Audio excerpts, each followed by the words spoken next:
Hello. This is a reproduction of the little book called Straightforward Riding that Carol and I wrote back in and had published back in 1998. There have been various requests for it to be made available again. It went out of publication or copies were sold many years ago. So I am now getting around to doing this and hope that it is of some help or of interest to some of you. And so we'll begin. In this format will be done as a video that you can watch and pause as you want to, which will show the text. But if you don't want to watch the video screen, I'm also going to be reading it out loud. Pictured above are the three founder members of the Balance Organisation: Maureen Bartlett, Lesley Taylor and Carol Brett. Three concerned people. As a result of meeting up and spending time together back in the 1980s, Carol, Lesley and Maureen discovered that there were many things in the horse world that they were all concerned about. This included increasingly harsh, demanding and complicated training methods that seemed to have developed from the influence of what was referred to as a Germanic approach at that time. They started to consider whether there were things that they could do to combine their respective skills and experience in ways that could help to improve standards of riding, training and horse welfare. Maureen and Lesley had already recognised that Carol had developed a unique and kinder way of teaching riders and training horses. She was able to simplify concepts in ways that helped riders of all ages and levels of experience to understand what their horses needed and get great results. Her logical approach helped horses to become better balanced, learn faster, have more confidence, and be able to reveal movements and talents that had often been hidden by tension and or confusion. Maureen had been keen to make use of her contacts and work in media to promote Carol's teaching skills. There was talk of producing a series of books and videos, but it was another project that ended up becoming the focus of their attention and then shaped what happened next. I refer to the research that Carol had already started and that Lesley had then got involved in, which was to identify what it was about saddles that so often seemed to make horses lose their good natural movement and cause so much tension and resistance. In order to continue this important work and to create something that could be used to network with other like-minded professionals in the horse industry, Carol, Lesley and Maureen formed a new organisation. The aim was to promote a more holistic approach to the training, riding, management and saddling of horses that they called the Balance Organisation. About this straightforward riding book. It is true that Carol and Lesley had their lives shaped by the important discoveries they made about the limitations and the problems caused by what was, back in the late 1980s and early 1990s, considered to be the correct way to fit saddles and the best way to make saddles. This work is what Balance became best known for, and the plans to embark on ways to promote better and kinder ways to ride and train horses slipped into the background. However, as soon as it became clear that when talking to horse owners and riders about horse-friendly and biomechanically correct saddling design and saddle fitting, the way the horse is ridden is an important element that needs consideration. There is much more information about this on the Balance website, which is www.balanceinternational.com if you're interested. Often during saddling consultations, it was necessary for Carol or Lesley to help the rider to allow the horse to express their opinion on different saddles by allowing a less restrictive rein contact so that the natural alignment of the horse's neck could be observed when changing saddles. It was all too common to find that horses were being hurried out of their natural balance by riders who'd been told that they needed more impulsion and didn't understand the difference between impulsion and speed. It was very common to see that riders, even very experienced riders, were very crooked and had unknowingly been relying on a very tightly fitted saddle just to avoid sliding off to the side of their horse, despite the fact that it was restricting their horse's movement. Carol and Lesley frequently had to offer some basic riding instruction during a consultation to make it safe, and when riders felt the benefit of listening to Carol and Lesley teach, they wanted to know where to find those teachings and understand more. With this in mind, Carol and Lesley set about putting together this little book, which covers some of the most important foundations of what went on to be called balanced, straightforward riding and functional riding. They were helped in their mission by their friend Lesley Gowers, who had spent many years working in publishing and managed to publish the book in 1998. All copies were sold many years ago and there was never time to republish. However, the many requests to Lesley to make the book's content available again have finally pushed her into doing just that. Not in the form of a republished book, but in the form of these presentations, a chapter at a time. Hopefully they will help more people and more horses to enjoy this thing that we call riding. The original book was dedicated to 3 special horses. So in memory of Christy, a 7/8 thoroughbred who had a passion for galloping and chewing ropes, and it was through Christy that Lesley and Maureen first met. In memory of Rowan, a very determined and intelligent Welsh cob owned by Carol, and who took it upon herself to teach Carol and to keep her humble for many years. And last but definitely not least, in memory of Felix. So we need to acknowledge one particular horse without whom balance might never have started. Felix was a stunning, all-white Welsh cob thoroughbred cross.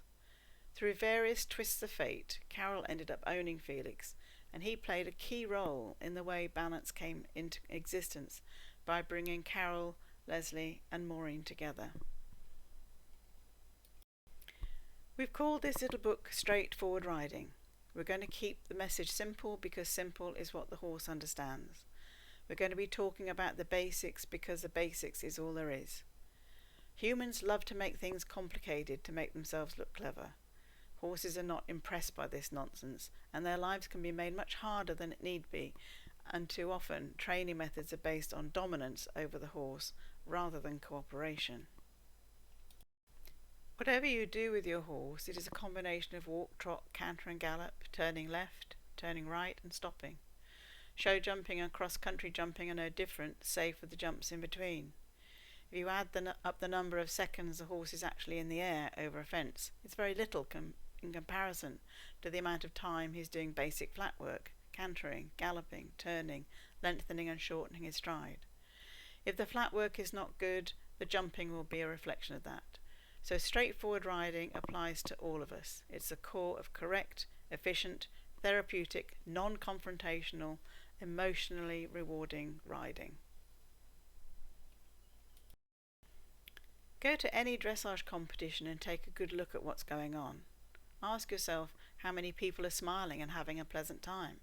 How many horses look as if they're finding the movements easy. Good riding is about harmony between horse and rider.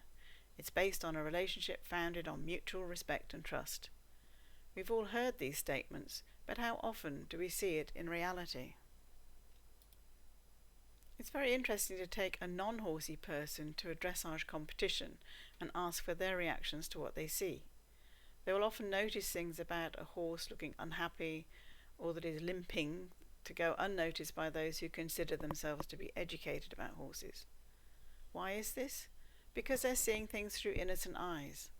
Harsh riding, horses looking stiff and miserable, even lameness, or in other words just a bit stiff, are so commonplace that they become the norm and people stop noticing.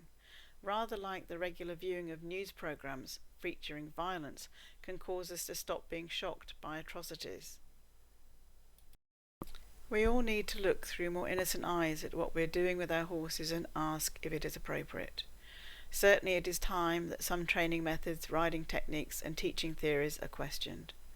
What the founders of Balance say about riding and training may challenge some of the things you've been told by instructors, trainers and judges. However, what we're saying is not new. We've not invented a new training technique. There are no new training techniques. What we'll be describing to you is effective, sound, non-confrontational, non-destructive, basic riding. If the basics are sound, then all of the movements including lateral work, flying changes, piaffe, etc. will be easy and look easy. If the basics are not sound, then everything the horse is asked to do will be and look like an effort, and often the rider and trainer resorts to many tricks, gadgets and complicated techniques, not to improve the horse's ability to perform, but to cover up the flaws in their training methods. In the original Straightforward Riding book, I included the following little story because I thought it was an interesting way of looking at human and horse relationships. But if you don't want to watch it, then feel free to skip ahead to the end. As a side note, Lesley encourages those of you reading this book to read Gulliver's Travels by Jonathan Swift. The subtext of the story is a very clever comment on social values, wars, government and man's general behaviour. Towards the end of Gulliver's Travels, he ends up on an island inhabited by two contrasting communities living in close proximity, as if to highlight each other's traits. The first group look like human savages whose lives are dominated by lust, greed and aggression. The second group is made up of horses who live in peace and harmony. The horses seem to be the living embodiment of everything the savages are not. They tolerate the savages, but they regard them with distrust and disgust. Gulliver befriends a mare called Mistress and is amazed to discover that she talks. She tells him that her race call themselves Hwinem and that they call the human-looking savages Yahoo. In fact, everything that the Hwinem find distasteful is called Yahoo. Gulliver and Mistress spend many hours conversing, during which Gulliver realizes how honest and loving the Hwinem are in comparison to the Yahoo, who are ever present as a contrast and a reminder of the worst kind of human behaviour. The more time Gulliver spends with the Hwinem, the more ashamed he is by his own Yahoo appearance and tendencies, and the more humility he has in their presence. He decides that he doesn't ever want to leave the Hwinem, as he has found a society based on honesty, kindness, peace and simplicity. All goes well until one day when Gulliver gets into a fight with some other Yahoos. When Mistress sees this, she is shocked by his behaviour and pronounces him to be a Yahoo. She sends him away from the Hwinem and banishes him. Gulliver cannot tolerate the idea of living with a Yahoo, so he takes himself away to be alone and decides that if he cannot live with the Hwinem, he must build a boat and leave. He is ashamed and heartsick. However, just before he leaves, Mistress comes to him and tells him that she's been watching him and that she sees him that he is more Hwinem than Yahoo. This simple statement means more to Gulliver than anything else, and it's a very moving moment. Those of you who like the idea of a partner-partner relationship with your horse will probably like the content of this little book. If, on the other hand, you're more interested in the master-servant kind of relationship with the horses in your life, you might find the content irritating or irrelevant. So whether you get anything from this book will depend on how much Yahoo and how much Hwinem you are. We all have some of both types in us. However, the more we behave like Hwinem, the more rewarding our relationships can be with the horses and people in our lives. Just like the Hwinem in Gulliver's Travels, horses will tolerate Yahoos, but they have no respect for them. In fact, they treat them with a kind of disgust. So, here's to us all being or becoming more Hwinem than Yahoo. So back to the contents of the book. There are various chapters and they'll be covering communication and harmony, peaceful contacts, speed, rhythm and impulsion, the transitions plus the mysterious half-halt, bend, use of the seat and the rider's position, and more thoughts on the training philosophy. So in the next presentation of Straightforward Riding, we'll start with our first chapter, which is about communication and harmony.